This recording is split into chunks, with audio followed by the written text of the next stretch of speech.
এই সরকার যদি ক্ষমতা থাকে এই এই সরকার দুর্নীতি করবে। এসএসসি দুর্নীতির একটা নতুন অধ্যায়। দুর্নীতিকে দূরে রেখে প্রকৃত শিক্ষায় আমরা শিক্ষিত হতে পারবো। অর্থাৎ আমাদের শিক্ষাটাকে যে লেভেলে নিয়ে গেছে সেই লেভেল থেকে বের হতে হলে বর্তমানে দুর্নীতিবাজ সরকারকে না সরাইলে আমরা দুর্নীতি থেকে বেরোতে পারবো না। এসএসসি প্রাক্তন চেয়ারপারসন ছিলেন, তিনি নাকি বলেছেন তার উপর নাকি চাপ সৃষ্টি করা হচ্ছে নানা রকম ভাবে, উপরতলার মাথারা তার উপর চাপ সৃষ্টি করেছে, যার জন্য তিনিও সেই দুর্নীতিতে পা দিয়েছেন। না, উনি দুর্নীতিতে পা দেন নাই। ওনাকে চিফ মিনিস্টার নিজেই অ্যাপয়েন্টমেন্ট দিয়েছেন, আপনি চেয়ারম্যান হিসাবে উনি জয়েন করেছেন। ওনাকে দিয়া ইলিগালি কাজ করানোর জন্য বহু চেষ্টা করেছে, পার্থ চ্যাটার্জি থেকে আরম্ভ করে তার সেক্রেটারি থেকে আরম্ভ করে তার সাঙ্গপাঙ্গরা, কিন্তু উনি কিছুতে রাজি হন নাই। যে যখনই ওনাকে দিয়া ইলিগাল কোনো কাজ করাতে পারে নাই তখন ওনাকে সরে দেওয়া হয়েছে।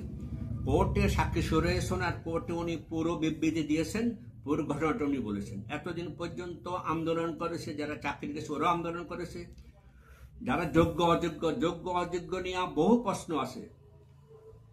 যেটা সরকার 1806 জনের কথা বলেছে, কিন্তু বাস্তবে সিবিআই বলেছিল অনেক বেশি, কয়েক হাজার কথা সিবিআই বলেছিল। সেই ফিগারটা কিন্তু আমাদের সামনে আসেনি। টিএমসি সরকার ক্ষমতা আসার পর থেকে শিক্ষা ব্যবস্থা যে দুর্নীতি তারা ঢুকিয়ে দিয়েছে, এই দুর্নীতির বাইরে এখন টিএমসির প্রত্যেক জিনিস সাথে জড়িত। ওরা যত অস্বীকার যাও, ওদের নিযুক্ত চেয়ারম্যান নিজে বলতেছে আমাকে যা দুর্নীতি করাচ্ছে আমি রাজি না হতে তাদের নিজস্ব লোক বসার দুর্নীতি তারা করেছে। ওএমআর সিট যারা জমা দেয় না, পরীক্ষা দেয় না, এমন লোকের চাকরি দেওয়া হয়েছে। পরে অধিকারী মেয়েকে চাকরি দেওয়া হয়েছে, সে আদৌ পরীক্ষায় দেয় নাই, আমরা আপনাদের কাছে বলতেছি, টিএমসি সরকার যারা বর্তমান ক্ষমতা আছে ওরা হলো রাজনীতি বোঝে, ওরা স্টেটসম্যানশিপ আদৌ নাই। স্টেটসম্যান এবং পলিটিশিয়ান দুই রকম। পলিটিশিয়ানরা ক্ষমতা টিকে থাকার জন্য সবকিছু করবে, দুর্নীতি থেকে আরম্ভ করে সব অপকৃত করবে। স্টেটসম্যান যারা রাজনীতিজ্ঞ ওরা কিন্তু দেশের জন্য করে, জনগণের জন্য কাজ করে। বর্তমান টিএমসি সরকার কিন্তু স্টেটসম্যানশিপ আদৌ নাই, ওরা রাজনীতিজ্ঞ, ওরা ক্ষমতা থাকার জন্য যত দুর্নীতিবাজ সবাইকে ক্ষমতা এনেছে। ইউনিভার্সিটি অফ আফ্রিকার সামনে একটা সাইনবোর্ড আছে, বড় সাইনবোর্ড, সেখানে লিখে দেওয়া আছে যদি কোনো দেশকে ধ্বংস করতে হয় সেই দেশের শিক্ষা ব্যবস্থার দুর্নীতি ঢুকিয়ে দাও।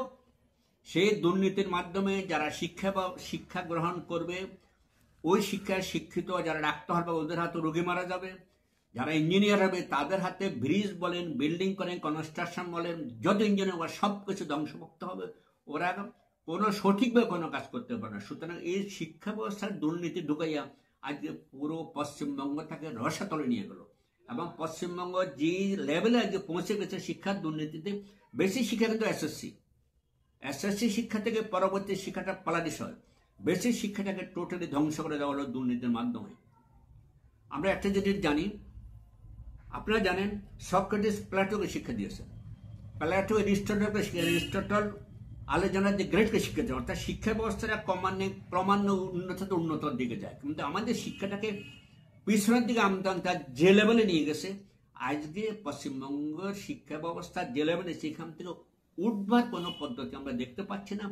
এই সরকার যদি ক্ষমতা থাকে এই সরকার দুর্নীতি করবে।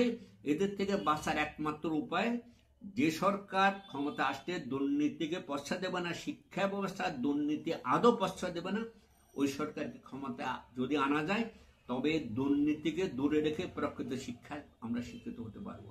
একসময় পশ্চিমবঙ্গের লোক ছিল সবটা হাইলি কোয়ালিফাইড, এইখানকার আইএস আইপিএস হতো। আজকে পশ্চিমবঙ্গ আইএস আইপিএস নেই, সব অন্য রাজ্য থেকে। আজকে আমাদের দেখুন পুলিশ অফিসার, আইএস অফিসার সমস্ত অন্য রাজ্য, পশ্চিমবঙ্গের আইএস পুলিশ অফিসার নেই, অন্য রাজ্য নেই, খুবই লিমিটেড। অর্থাৎ আমাদের শিক্ষাটাকে যে লেভেলে নিয়ে গেছে সেই লেভেল থেকে বের হতে হলে বর্তমানে দুর্নীতিবাজ সরকারকে না সরাইলে আমরা দুর্নীতি থেকে বেরোতে পারবো না।